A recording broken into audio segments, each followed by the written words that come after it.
constantly. So he is at another meeting tonight. Again,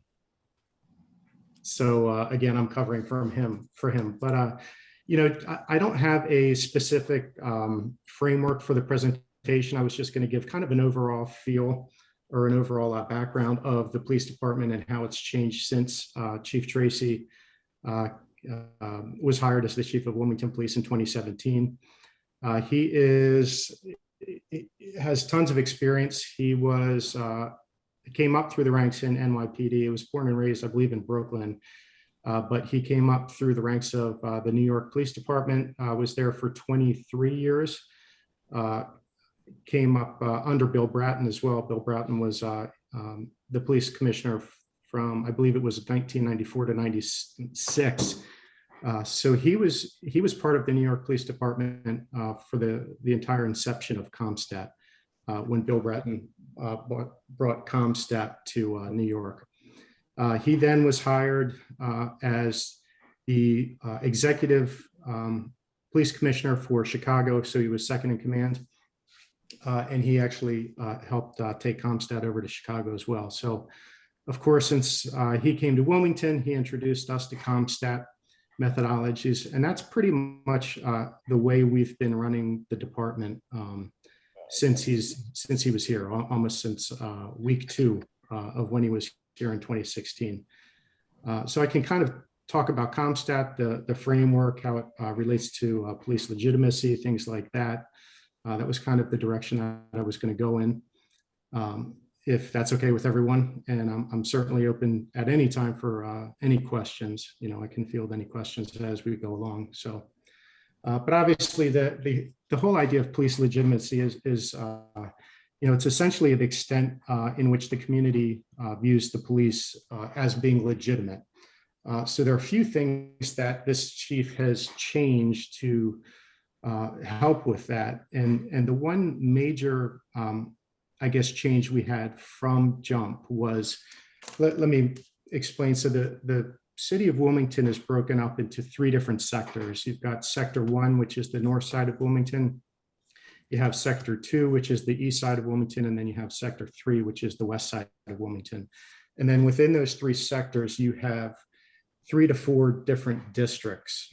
So sector 1, for example, you've got District 12, you've got District 13, and you've got District 14, and then so on and so forth. So essentially, the city is split up into 3 different pieces, and within those pieces, you've got 3 to 4 districts. So one thing that this chief was really big on was keeping the same police officers in the same neighborhoods, which we had not done before. As you mentioned, I got on in 2000, so I had been, under the old system for about 17 years, where, we had the districts we liked. Like I liked 18 district, that's the Hilltop area, the west side of Wilmington, but it would not be out of the realm of possibilities for me to get pulled from that district and just stuck up north for a few weeks and just kind of plugged around the city, depending on where manpower, where the need for officers was, so filling vacancies for vacation and things like that. So what that did was it disrupted neighbors and community members from seeing the same officers patrol, day in and day out in the same districts. So essentially what he did was he made, his push has always been, he doesn't want a community policing unit because he wants every officer on the police department to be a community police officer, which sounds good in theory, but that was kind of our thought when he when he first came to WPD, and then he kind of showed us how that can be done. So you have 4 different platoons that work. You've got A, B, C, and D. So for example, let's say District 14 is where I grew up in the Triangle neighborhood. So that's 14 districts. So you're going to have a 14 Adam car, a 14 Bravo car, a 14 Charles car, and a 14 David car. So it's basically 4 different shifts that are changing. So if you live in 14 district, you are always going to see the same police officers from those 4 platoons.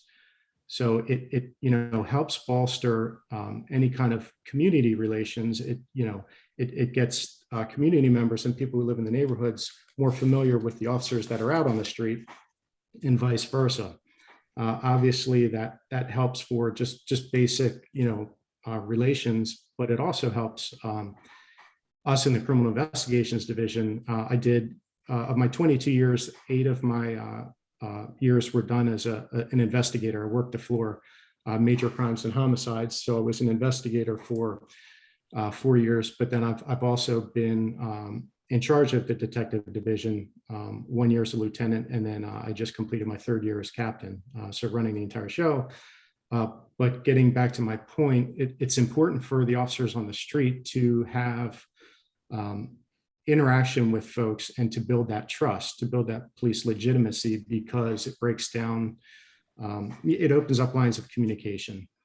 And what we've seen from that is that, people, let's say after an incident, like a shooting or a homicide or a stabbing or something like that, just any traumatic incident on the street, although people are not necessarily apt to come up to us on the street and offer information, they oftentimes reach out to their district officers after the incident has occurred. They pass along information to us, and then we inevitably, reach out to these community members afterwards. So it's essentially helps us with community cooperation as far as gaining intel and helping move these cases along. The chief is also huge on directed patrols. This kind of falls under the same category as what these district cars do. So I'll jump into Comstat, but what we do is we essentially gather information, and it's all intel, it's all numbers driven. So Comstat is nothing short of, it's just short for computer statistics. That's all it is.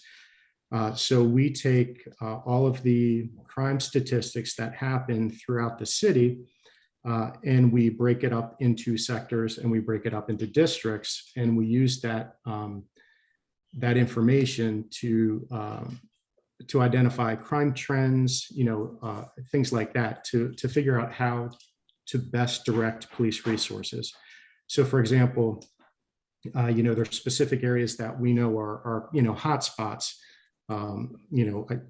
throughout the city. Sector 1 is 27th and Tatnall, 23rd and Jessup, 2 in Lamont. Those are kind of specific areas that we see an uptick of violence, and every sector has, and every district has their hot spots. What we do is the chief introduced us to what's called a directed patrol. We used to have, quote unquote, special attentions. So you go into an area, let's say on the east side, you go over to 10th and Bennett or 9th and Pine, and you put yourself on, a special attention. Well, that didn't mean too much. That could mean like we're going to sit in our cars and, type up a police report, make phone calls, catch up on, reach out to the Department of Justice to schedule intakes, do whatever, administrative work, but we're in a specific area. Well, that's not what that means. We don't do special attentions anymore. Directed patrols mean that you're outside of your car, you have your hat on, and you're walking. So, you go to 10th and Pine, you park your car, and you start walking, and you get out, and you talk to community members, and you actually have communication with folks in the neighborhood. And obviously, over time, with the same officers in the same districts, relationships are established, and we've seen that. The chief started hearing, when he was talking at community meetings like this, within the first 6 months, he was getting a lot of community members that were asking, like, how was he able to hire so many more police officers? Because our guys were in the right areas at the right times, and they were out of their cars and they were walking. And we see that a lot. Like, oftentimes we see, for these shootings and these homicides, we're not responding as people are calling into Wilcom, or we have a computer system in the city that picks up shots fired. It alerts to shots fired. But oftentimes our officers are within a block of the shooting, or they're out and about.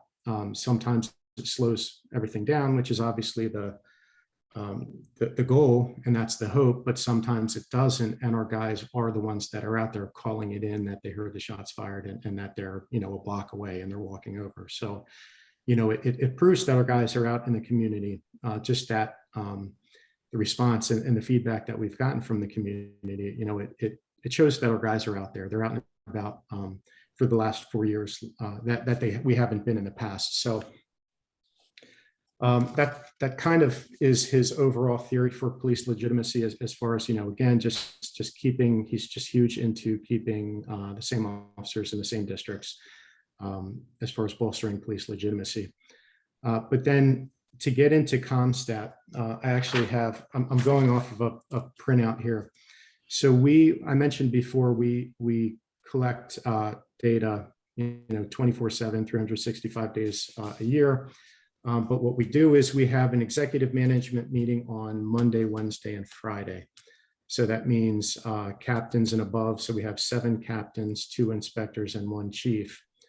We meet 3 times a week, specifically to address any trends. If we're noticing that people aren't out doing directed patrols, or if we see any kind of issue, we can address it almost daily. So we're pretty on top of the numbers. But every Thursday, like this morning, it was a Thursday.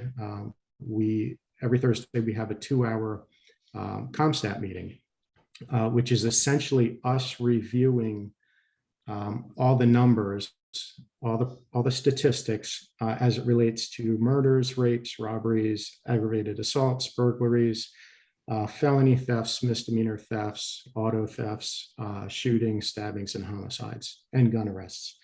And then we also break the shootings down into juvenile shootings as well.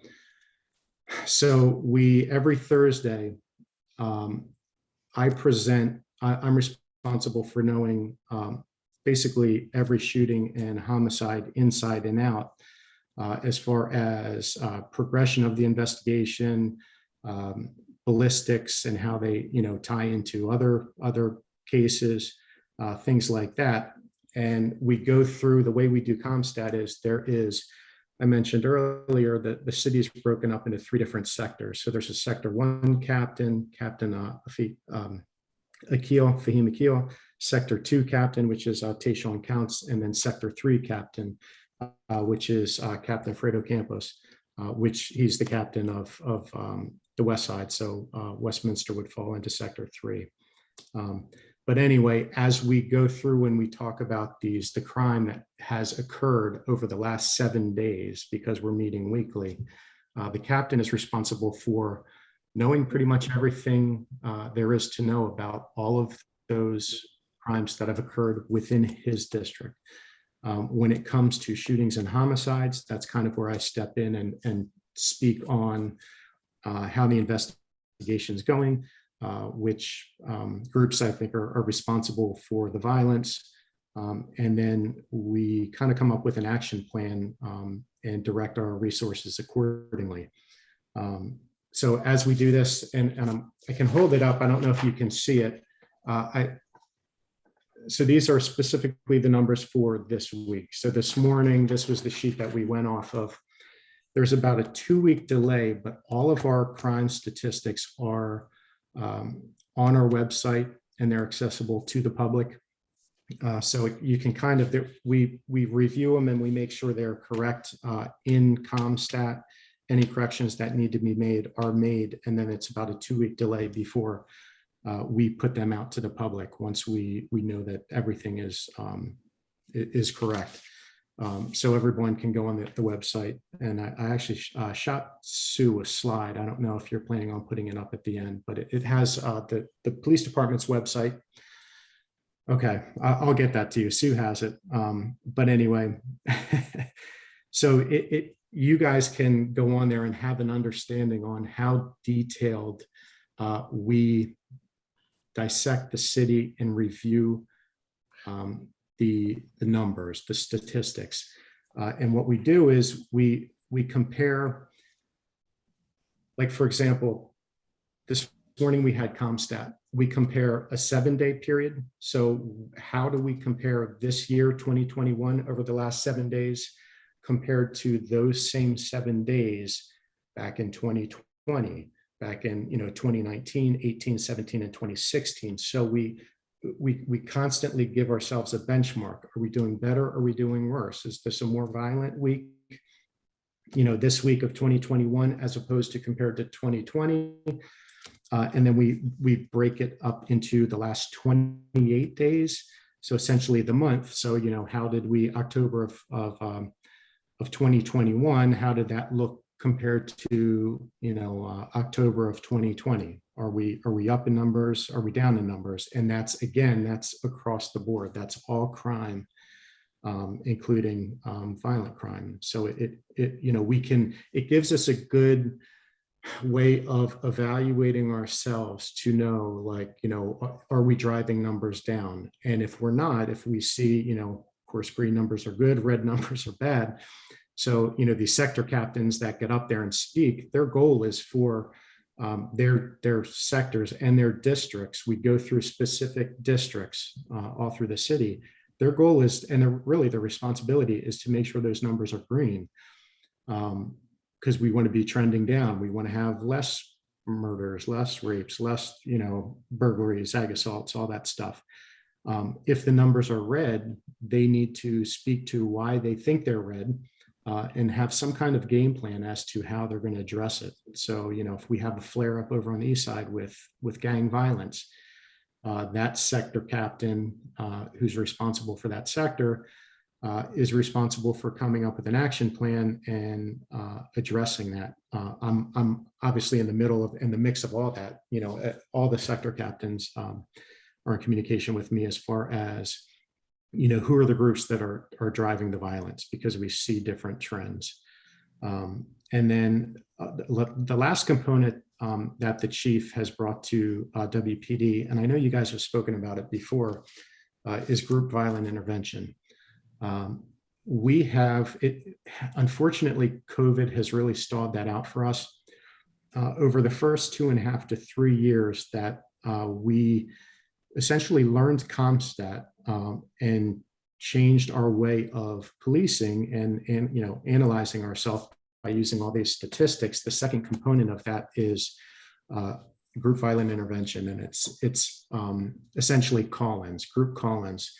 So what we do is, as we evaluate these shootings and these homicides, and we dissect the cases, and we look at NIBIN, which are our ballistics. Like APHIS is, if you get a fingerprint on something, that's called an APHIS hit. But NIBIN hits are, we can tell specifically if, like, we have a shooting and their casings out on the scene, they're immediately entered into our NIBIN, which is an ATF system, and it automatically kicks back other incidents that this gun is hit on. So we have a huge database, and I personally keep my own personal database with my notes based off of what guns are being used where, what groups do we think have, specific guns, and we direct our resources to geographical areas based on that intel, or we target specific groups. So over the last 2 years, we've had 2 pretty big and pretty significant gang indictments. One was last year was MGS, a group that stands for M Block Grimy Savages. And they are opposed to and against another group that we've seen causing a lot of violence over the last 5 to 6 years, a group by the name of North Pac, which is short for North Pakistan. So these guys have gone back and forth. And I can speak in detail about group violence intervention if you would like me to, but it's essentially calling these different groups in and explaining to them that we know what they're up to, we know what they're doing, we know who they are, and we are going to direct our resources accordingly, specifically at the most violent group. And that's what we've done. We had a successful gang indictment for MGS last year. And I don't have that information in front of me. We did lock up 17 gang members for, I want to say it was 68 different charges. We had 4 homicide investigations solved in that gang indictment. And then just most recently, and all of these gang investigations fall under the detective division, so I'm pretty involved in all of those. And then again, this most recent one that we just had the first phase come to a completion, and we took it before a grand jury and got an indictment, was the second group, North Pack.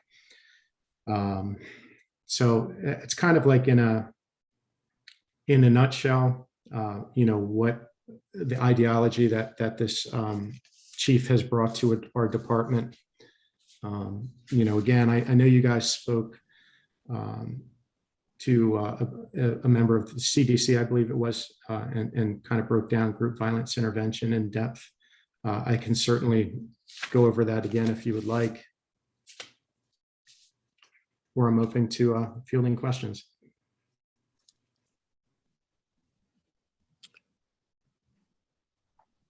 Great, thank you for that information, Malcolm. We appreciate it. I guess one of the things that struck me in your conversation early was, going to these districts and building relationships, and then going through the kind of Comstat statistics. What are some of the roadblocks that I think you've come across, as far as building these relationships? Well, it's tough to answer generally. It kind of is a case-by-case basis. I think a lot of the roadblocks that we have are, since I've been in detectives, the no snitching policy has kind of been the trend on the street.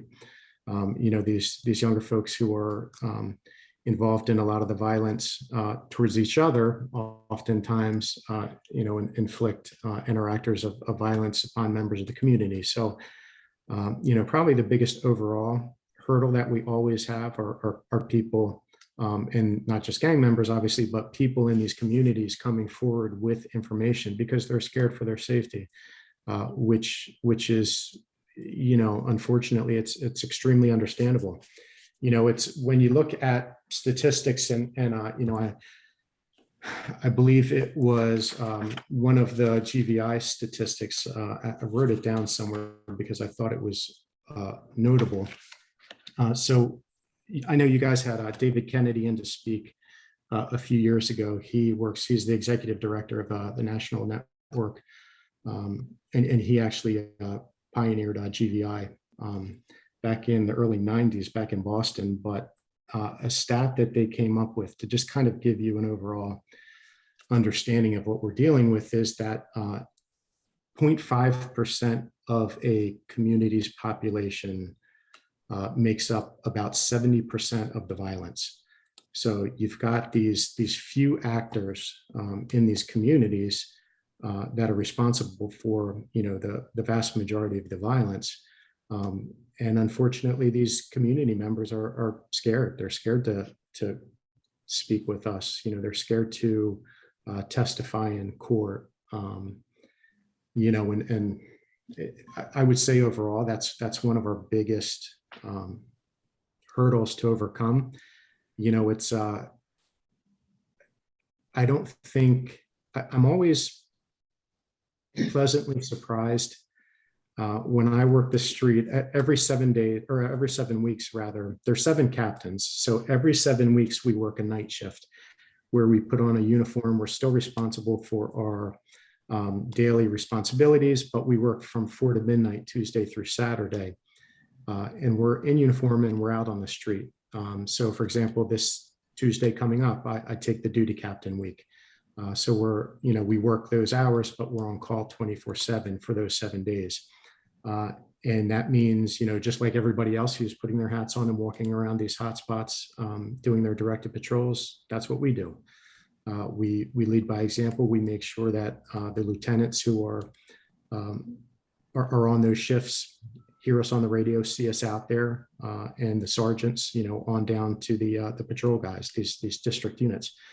But I'm always pleasantly surprised when you walk around these areas. Of course, you get those folks who,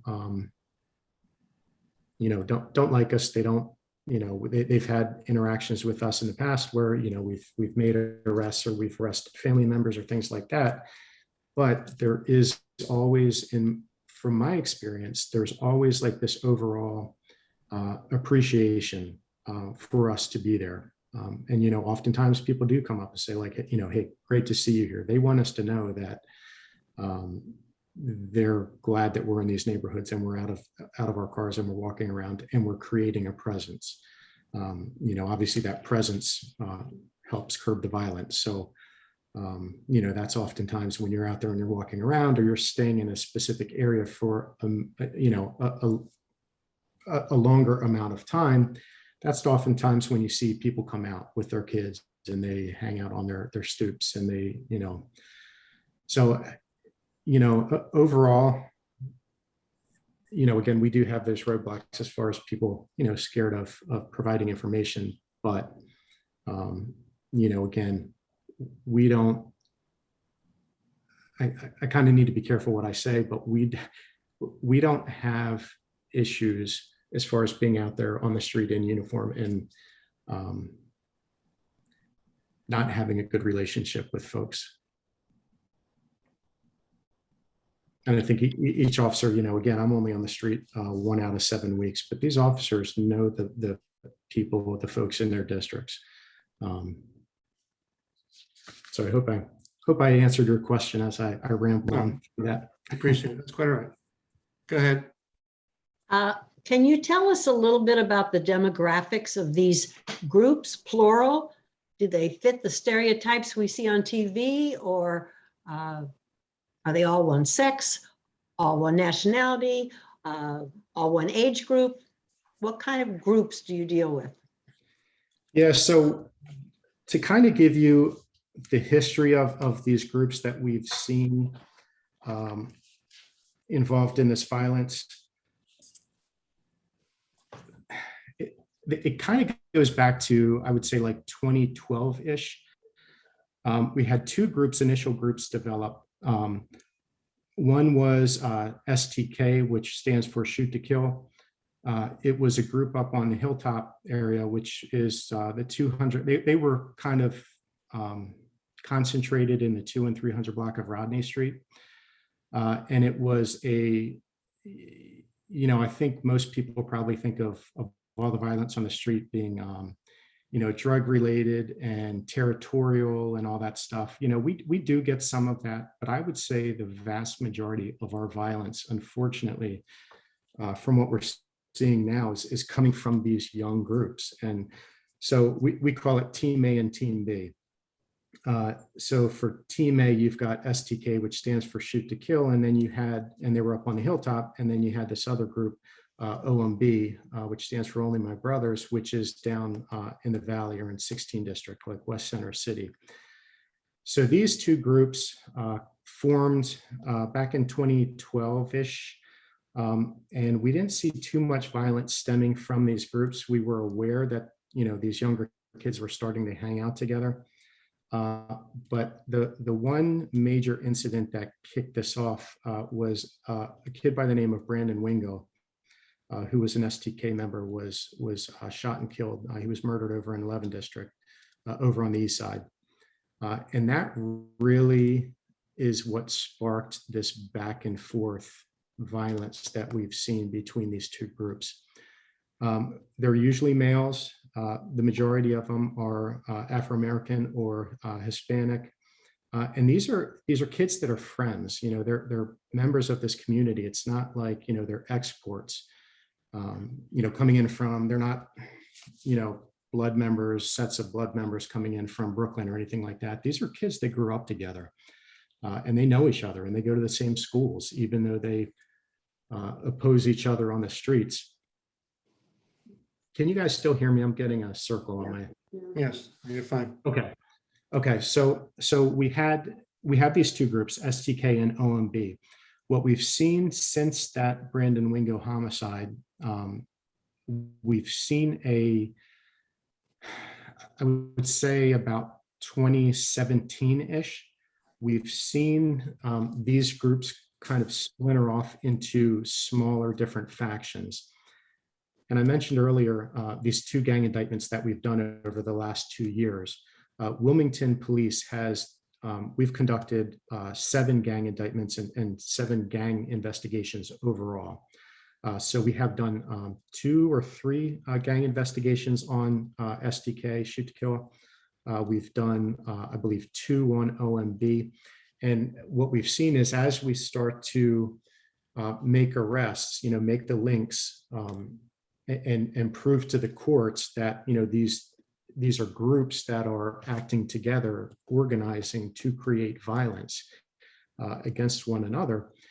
As we were locking these folks up from both sides, we've seen younger kids, like younger brothers, younger kids who are in these geographical areas, rise up through the ranks and, start to pick up the guns and start to continue that violence back and forth.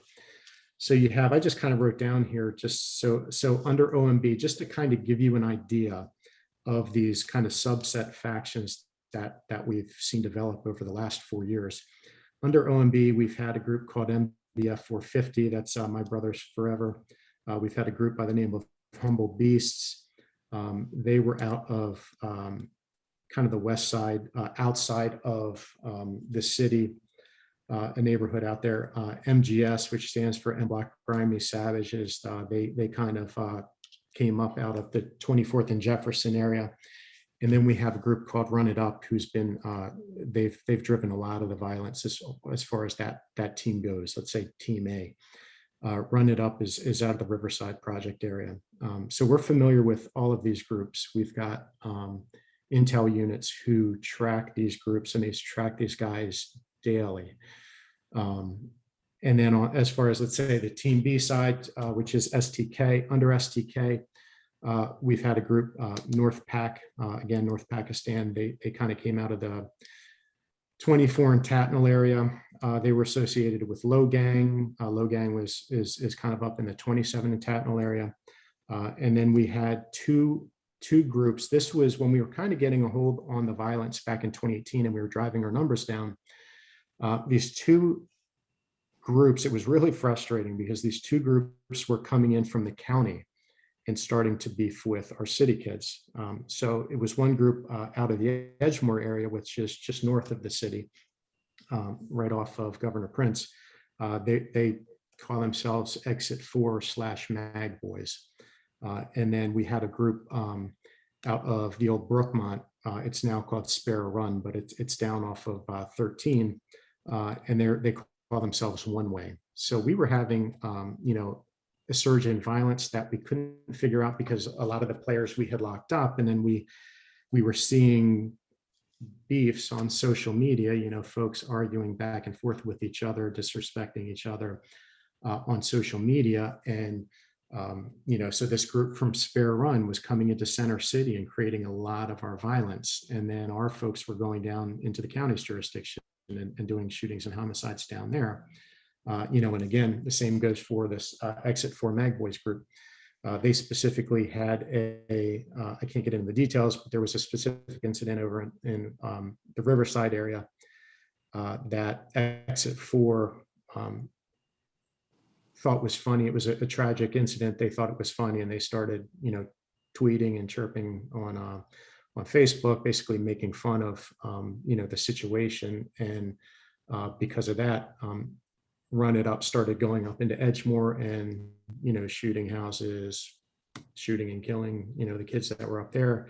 And Exit 4/Mag Boys, of course, just turned, and they started coming into Riverside and creating a lot of our violence in Riverside. So, it's almost sometimes you feel like you're playing whack-a-mole because, we put one specific group down, and these guys all know it. They know that, okay, we just did a North Pac indictment. They know that the majority of the North Pac kids are locked up, and you've got a few outliers. So, other groups kind of step in and take advantage of that. So that's kind of the history of the groups that we've seen as far as violence goes. Thank you. Hanif, I see you might have a question. Yeah. Is it okay? Can you hear me, Mike? No, Lucy, I was asking Hanif. I think he had a question first. Okay. You're on. Okay. Go ahead, Hanif. Yes, thank you. Thank you for that presentation, Captain Stoddard. It was very, very informational. And I do want to start by saying that when I was invited to this, I kind of did a little bit of homework and I heard nothing but great things about you within the department and the things that you stand for. So I thought it fair to let that be known. Thank you, Um, sir. I, I kind of have a comment and then a question. My comment is that I think that your top of the house, your captains, your white shirts that are in the community, since Chief Tracy has come in, they have done a great job with being aware of what's going on, and I believe y'all call them districts, but what they have going on in their districts. I do think that trust with community can be improved uh, uh, uh, by the approach and the behaviors of some of your officers that you have at the patrol level. I do think there are instances of over aggression and improper use of force that people witness in some of these high crime areas that makes it a little bit harder to trust and being willing to communicate openly with officers. Um, my question is that with the great technology you talked about, with the frequent meetings that you mentioned, with GVI being able to help with identifying a lot of these groups, um, why with because you mentioned the gang indictments, which did lead to arrest and 4 homicides, that the indictment last year, but understanding last year, like we had upwards of 60 plus homicides. Why is it, would you say, outside of not enough people snitching, do we have such a low arrest and conviction rate for murders that are happening in the city and in the county? So yeah, I can speak directly to that. This is my bread and butter, and this is what I pride myself in. And thanks for the kind words. I appreciate that. That means a lot. That folks are having good things to say about me. I appreciate that.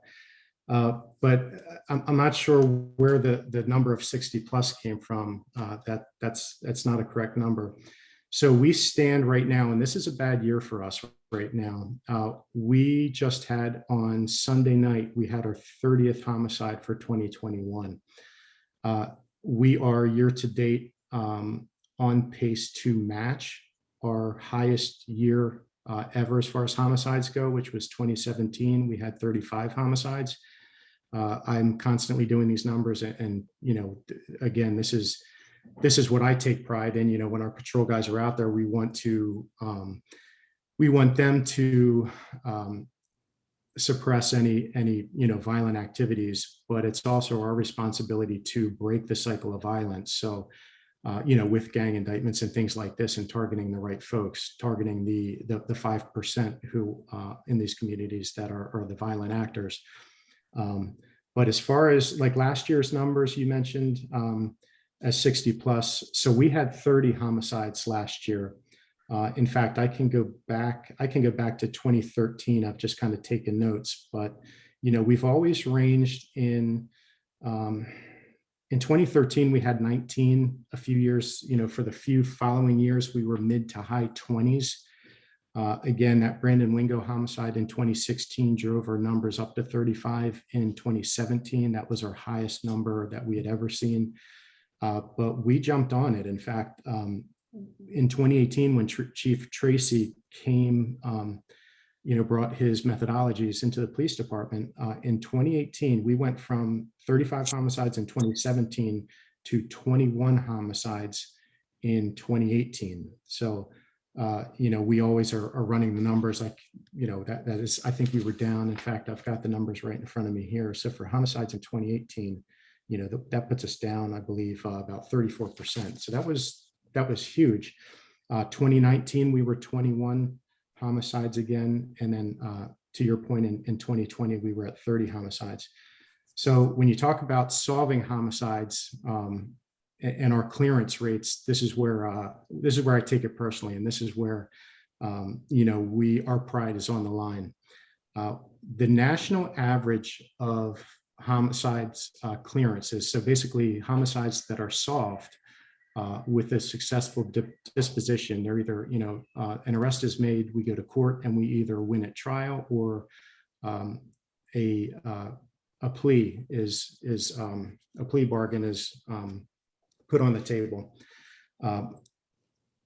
Nationally, the rate is, and these statistics are taken by the FBI for all police agencies throughout the nation, is typically between 62 and 3% and 63%. It's always right there in the low 60s. Now, that's nationally. So you have agencies like Delaware State Police or Nebraska State Police that don't see inner city violence, but a lot of their homicides are driven by we call them one-offs, like let's say a domestic related homicide or something like that. So those cases typically are easier to solve. So that drives those numbers up. Across the nation, as far as urban America goes, Chicago, New York, Detroit, Los Angeles, those numbers drastically reduce by about 50%. So you typically have low 30% for clearance rates. I'm of course laying all this groundwork to pat my division on the back. We have consistently over the last few years, we've had our clearance rates in the 60s, anywhere from the low 60s to the high 60s, which is, again, I couldn't be prouder of our guys because, Wilmington is an urban environment. We deal with urban violence, and we not only double the clearance rates as far as murders go for, urban America, but we surpass the national average. We are sitting right now, this morning, I did the numbers, we're at 60%. I can tell you as of 2 months ago, we were actually at 100%. We were, we had ridden that pretty far into the year. That was July. I was looking at the numbers thinking we were doing great. But as far as clearance rates go, so last year was a hard year for us and COVID had a lot to do with that. So in 2020, our clearance rate was 40%. It took a significant dip. And then in 2018 and 2019, we were at 67% and 63%. So, again, I'm not sure where the numbers came from, but our Wilmington Police Department's clearance rates are above national average, which I think is exceptional. Thank you for clarifying, and it may have been misdated. I was Delaware online numbers, but I just need a bit of clarification on your numbers. When you said 60% clearance rates, that means in 60% of the homicide incidents, an individual was arrested, tried, took a plea, and/or convicted. Yeah. So the way we it's difficult to explain, but so that it doesn't go to speak towards, like, let's say let's use 2019 as an example. So we had 21 homicides in 2019. That is not to say that 60% of those 2019 homicides were solved in 2019. We get into aggregate numbers. So what typically happens is, and these are the guidelines that the FBI has set up nationally, so that all departments play under the same rules, so that we have a fair assessment across the board. Don't believe what you see on TV as far as, the first 48 hours and these homicides getting cleared up in, 1 day, 2 days, 2 weeks, 2 months. We oftentimes have homicides that are closed years later. I've had several of them of my own. We have a cold case unit that I can brag about if you guys would like, because they've done a great job. But what happens is we call them aggregate numbers. So let's say just for example, let's say in 2021, we've had 30 homicides is where we are right now. I believe 3 of those 30 homicides have been closed successfully with an arrest, but our aggregate numbers come into in 2021, and I'm going off of my memory, I believe we are at 8 homicides that have been solved. In fact, I can do the numbers right now, but 8 homicides that occurred prior to 2021 that were solved in 2021. Does that make sense? Yes, thank you. Thank you. Lucy, did you have a question? Yes, I did. I was wondering, since there's been so many activities since George Floyd and all, and people calling for police reform, I'd like to ask Mr. Stoddard, has Wilmington invoked any plans to do any reform, or do you see the need to do it? And it's in your process and the way you operate. Yes, ma'am, that's a great question. I knew this question was going to be coming up. Good. Yeah, so I've had conversation with Sue Linderman in the past, and she said that this group was interested in police reform. So unfortunately, I cannot speak on it, and I explained that to Sue because it's a legislative matter. It's not just me. Of course, I have my personal opinions, but I'm not going to share them while representing the police department. But it really is a legislative matter. You know, we swore to an oath to uphold the laws of Delaware. The Police Officers' Bill of Rights falls under those laws, so we have that obligation. What I can do is I can speak to our internal mechanisms within the police department to address any issues that we have. So it kind of goes to the second point of your statement as far as, you know, whether I think there's a need for any police reform. So I pulled some numbers from our Office of Professional Standards, which is a fancy word for IA, or Internal Affairs. So, you know, anytime we get a police complaint, and they could be walk-ins, you know, coming in off the street, they could be a citizen grabbing an officer or a supervisor on the street saying, hey, there was this issue. And there's also a portal on our website where you can go on if you want to remain anonymous or don't feel comfortable coming to the police station and making a complaint. You can go on to our portal, both on our, I believe it's the City of Wilmington site, as well as our police department site. So you can make a complaint that way. But just to go over, I'll let you come to the conclusion of whether you think there's an issue that needs to be addressed, because that's kind of I guess a personal opinion. But so these are 2020 numbers that I'm going to be giving you. So in 2020, our patrol guys handled 105,709 complaints. That's 105,709 calls for service that our officers responded and had community contact. Out of those 105,000 plus complaints, we received 20 citizen complaints, which that breaks down to 0.0189% of folks that came into contact with our guys who had some type of complaint.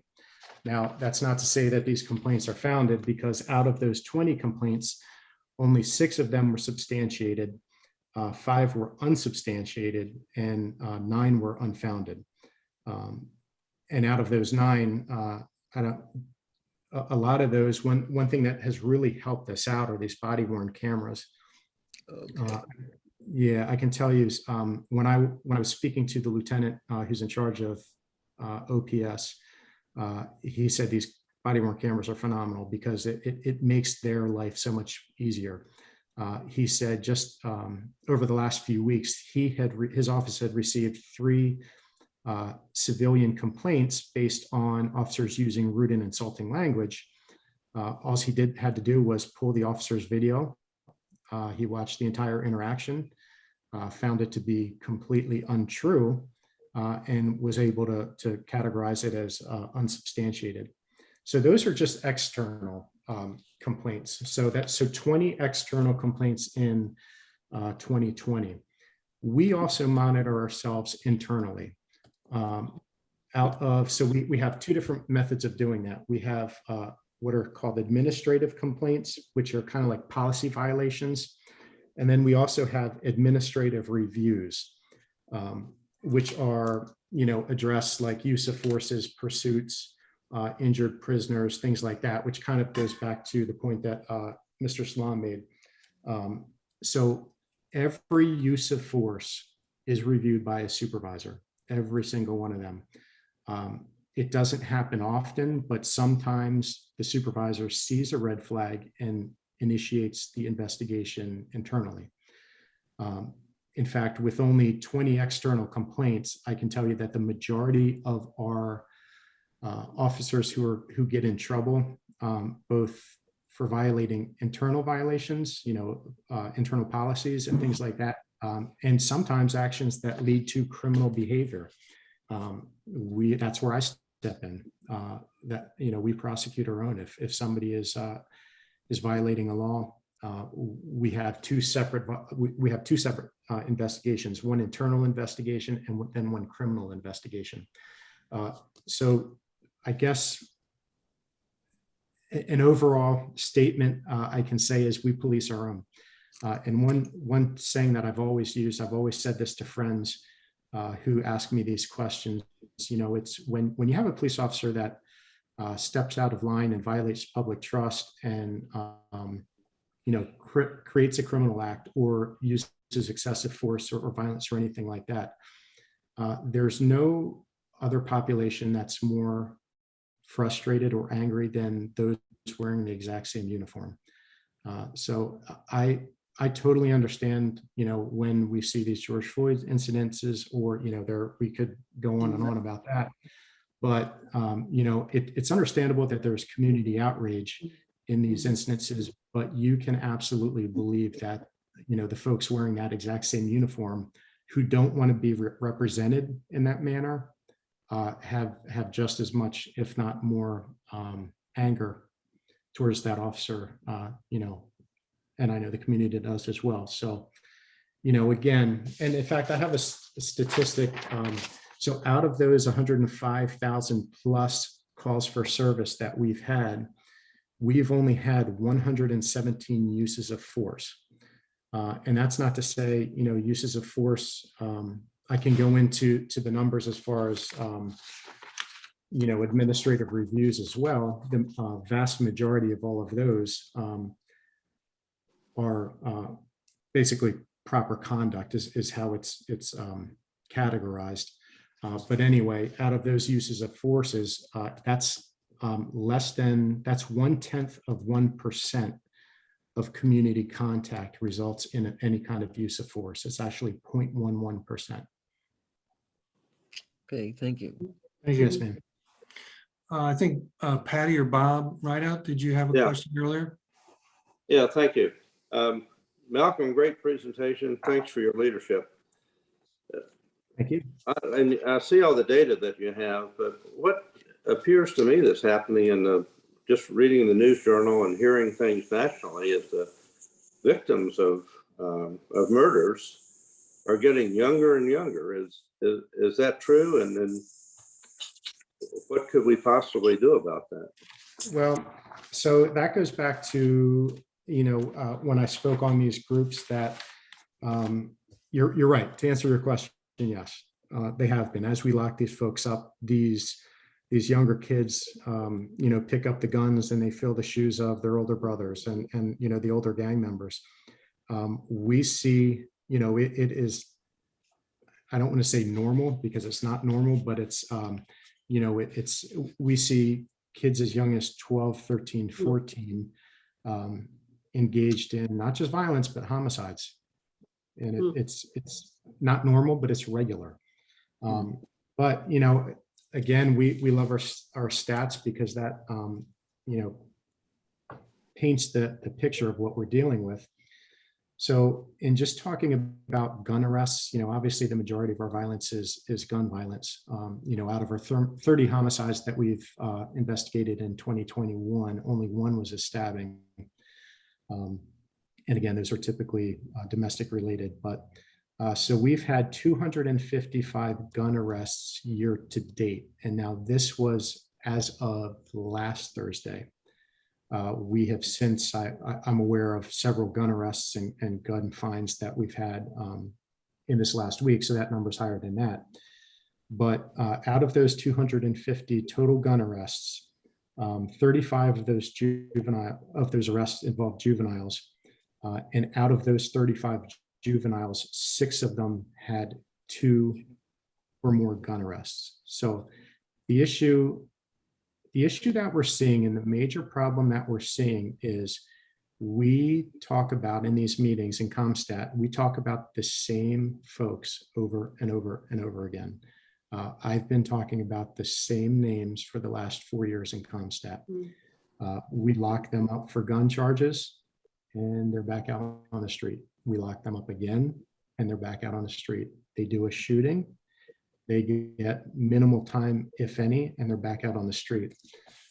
So to give a better picture of that, out of those 255 total gun arrests, only 106 of those are still incarcerated. So that means 42% of those that were arrested for a gun are still incarcerated, 58% back out on the street. So more than half are back out on the street. Out of that group of the 166, or I'm sorry, the 106, 55 of those subjects had 1 prior gun arrest. So that's 21%. They had been arrested with a gun prior, and this is their second one. 43 of those have had 2 gun arrests previously, which is 16%. 10 of those subjects have had 3 previous gun arrests, which is 3.9. 9 of those subjects have had 4 previous gun arrests, and 1 has had 5 previous gun arrests. And I can give you examples. I'll speak to this and I'll try to be quick because I know I'm here as long as you guys need me. I'm in no rush, but I definitely want to put these examples out there so you guys have an understanding of what we're dealing with. Just back on the 22nd, so 5 days ago, we arrested a subject by the name of Keenan Black. I can put this out there because he's 21 years old. We've released this information for over Nixle alerts.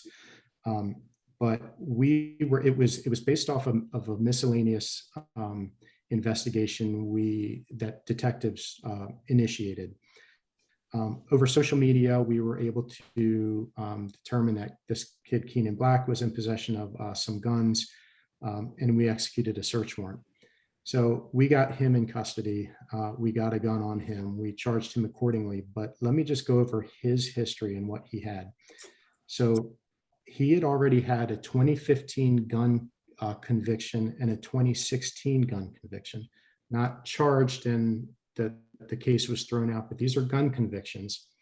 He is now pending 3 gun charges.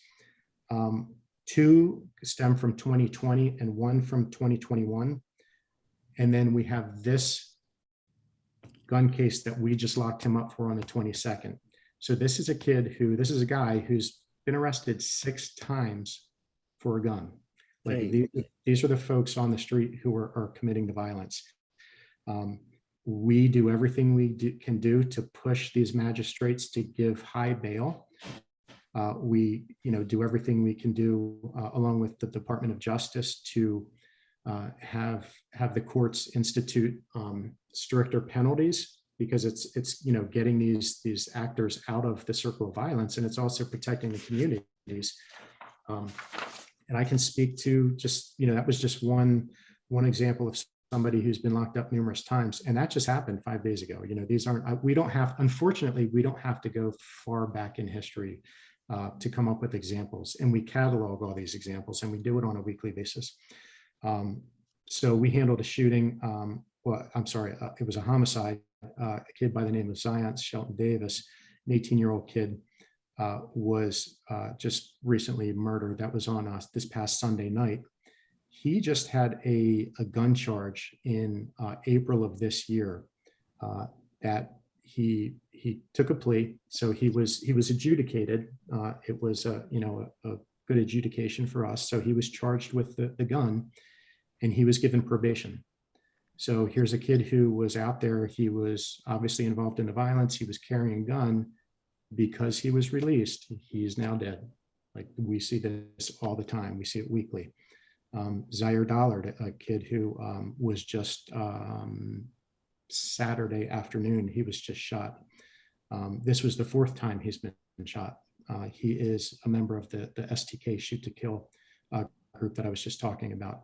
He was shot on the 20th, actually, but he's been shot 3 previous times, and he was also he was part of our STK gang indictment that we had back in 2016. So again, this is a kid who's been, in and out of the system, and is just not getting time, and is allowed back out on the street to become either the next actor of violence or the next victim. And we, it's sad and it's unfortunate, but it's kind of like a revolving door, and these folks that we see just go in and out and in and out, even though we're doing our job. We're out on the street, we're making the arrests, we're coming into contact, again, 255 times this year. That's almost every day we are coming in contact with an armed subject.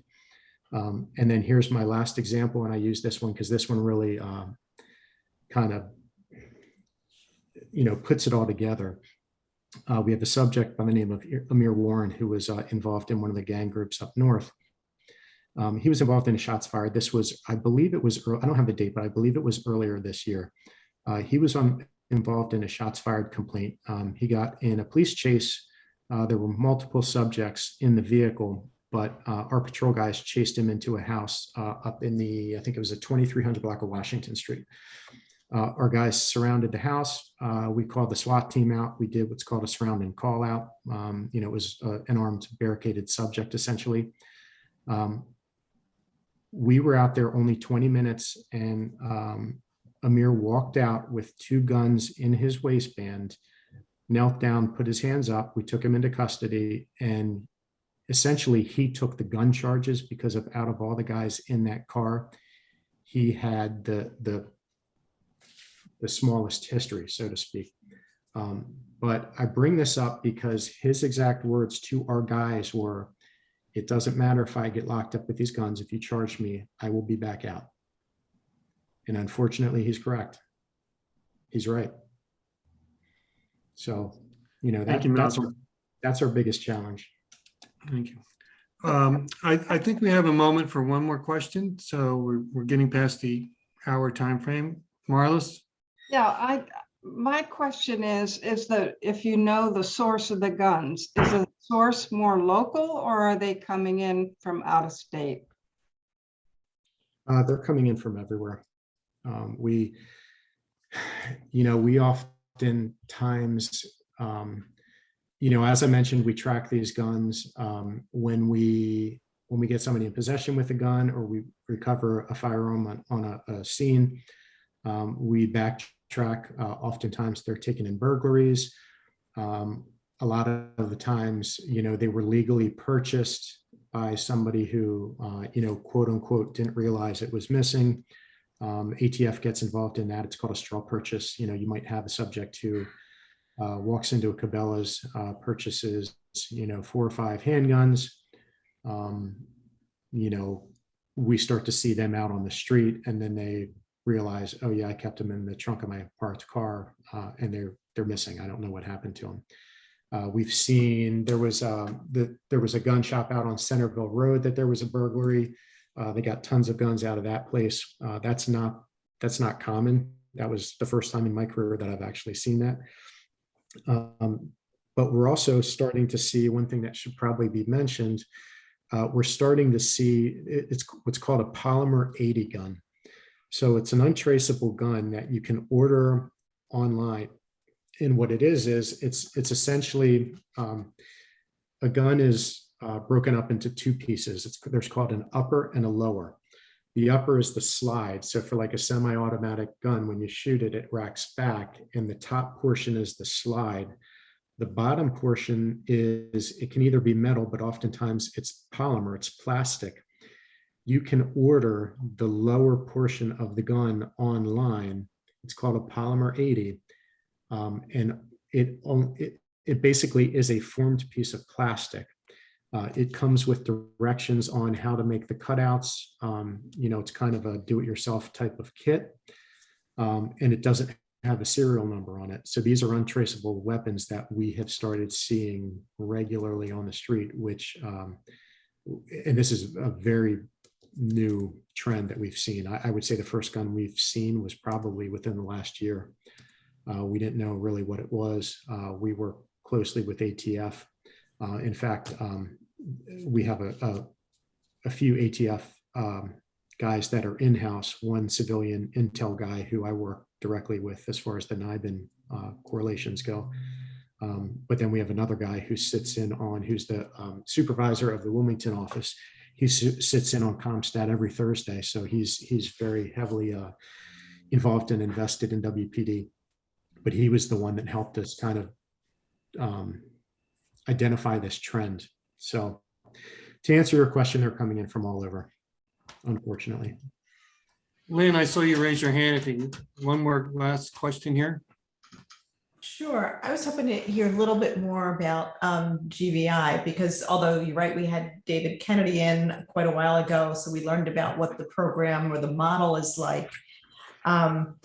The recent sessions we had were focused on community-based, violence intervention and prevention programs, and we also had some on a hospital-based violence intervention program, but we haven't heard an update recently on GVI as implemented in Wilmington. And I was hoping you could speak a little bit to the other side of it, which, when you do the call-ins, it's not just about, look, we know who you are, and this is what's going to happen if you don't behave properly. But look, we really want you to get on a better path. And here's the incentive and the resources that we can offer to help you get on a different path.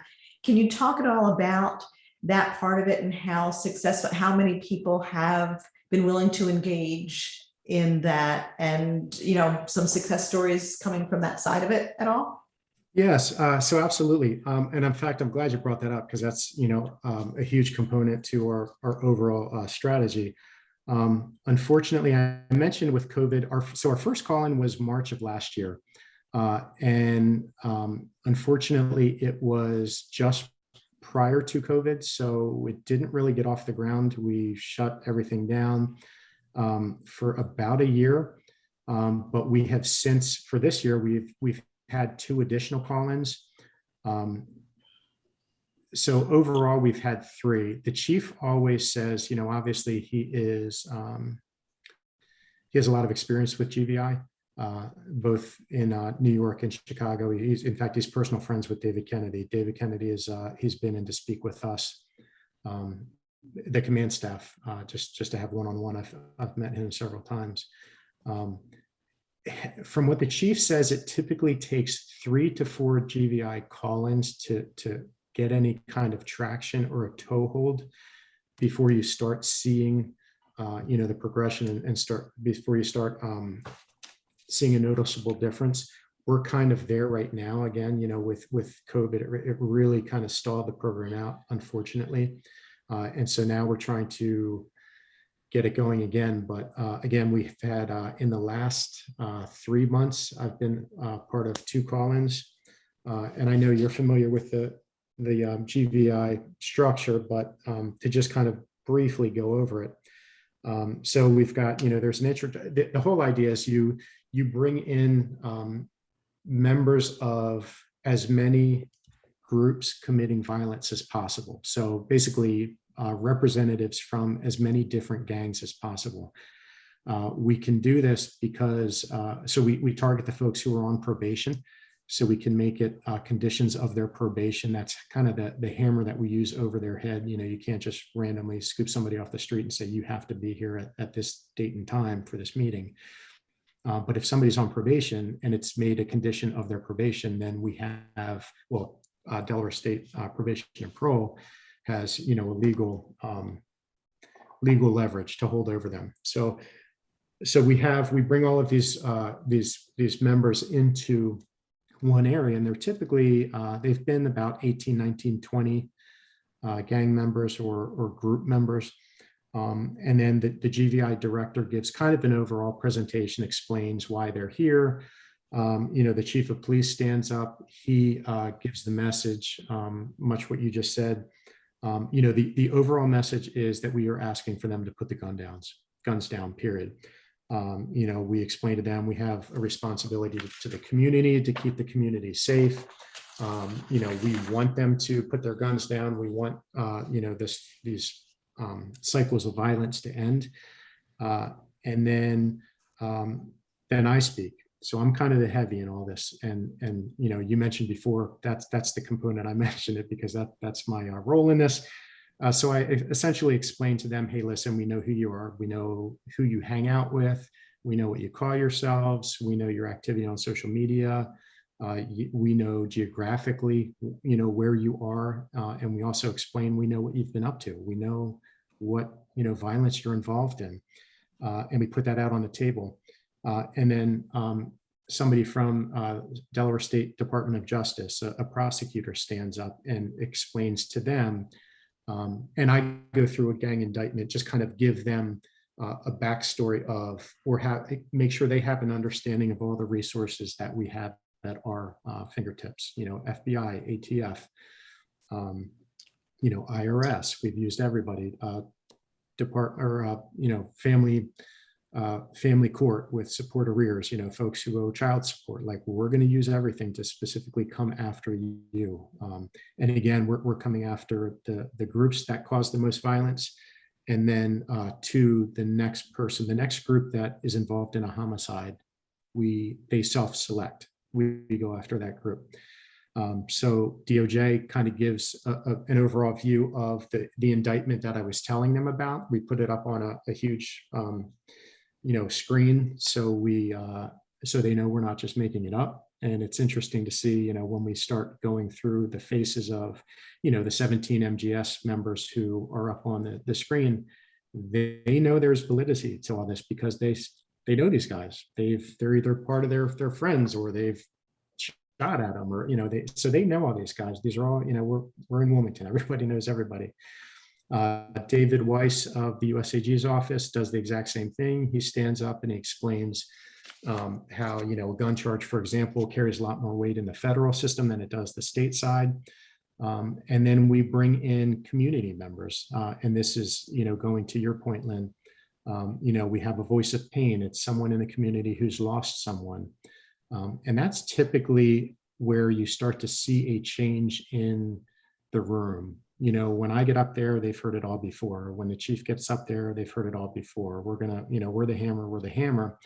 But then you have somebody who stands up in front of this group and starts talking about a brother who was murdered. And, they go through, it's not a planned presentation, and they essentially go through their experience. And of course, it leads to tears, and that's usually the point where you can hear a pin drop in the room. And you see a lot of these guys who, they're sitting slouched in the front row with hoods on and pretending like they're not paying attention. That's kind of when you see ears perk up. And, because these are, again, whoever was killed, they know, or they know of, and they, so that's the voice of pain. And then you have a voice of redemption. We've used a guy by the name of Saad Solomon. He's got a whole, history of being involved himself, I believe, in Brooklyn. So he explains basically how he's familiar with the game, how he's familiar with gangs, and what he did to get out of it.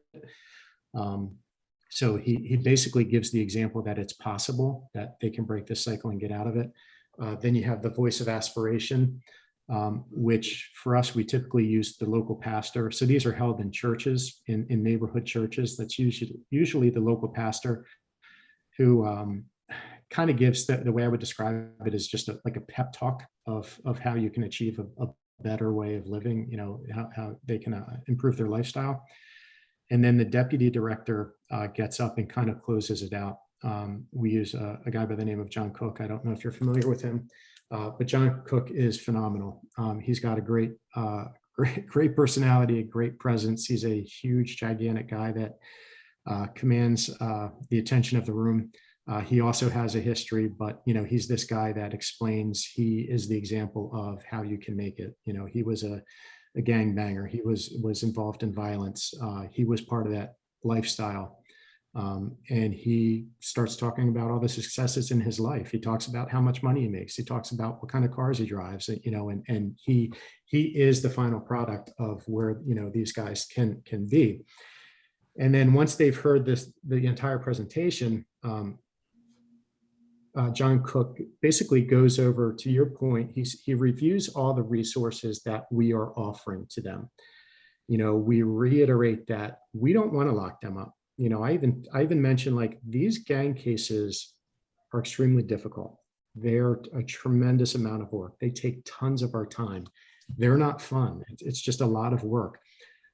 So we don't want to go that route. You know, we want to see them get out of this. And you know, we explain that, you know, we have emergency placement for safety strategies. We have transitional and permanent housing.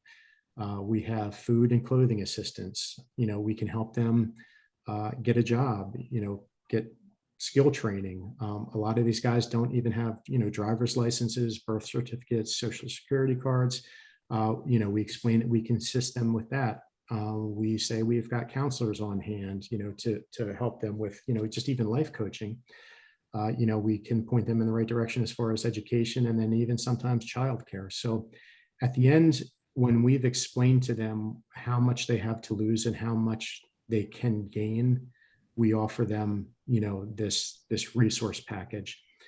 And then what usually happens is, you know, again, COVID has changed a lot of this. In the first call in, as everything concluded, we put pizzas out, and I was unable to make the first one, but we had put pizzas out, and prosecutors and police officers and probation officers, you know, ate pizza and drank soda with all of these guys. And that's kind of where, you know, some lines of communication started to open up. You know, unfortunately with COVID, we can't do that. We hand them a meal to go, but we have different resource tables set up in the back. And those guys seem to linger. It's interesting. And in fact, you know, the most recent one that we had was at a church up off of 38th and Market. And the timing, you know, this is just a personal experience, how the timing was. I walked out the side of the church by myself and back into the back parking lot, where I was the only police officer around. There was nobody else around, and there were about 7 or 8 of these, you know, gang members or you know, members committing the violence. And, you know, I kind of didn't know how they were going to take it. And I got tons of nods. I got, you know, one came up and shook my hand, you know, thank you. Like, there was a lot of, I was pleasantly surprised that there was this kind of overall positive vibe. You know, I got some nods. I got, you know, somebody said, be safe, you know, things like that. So Malcolm, I don't want to interrupt you, but we're kind of getting beyond our time limit here. I do want to thank you so much for your information, your candor, your statistics, and I think your commitment to helping this community.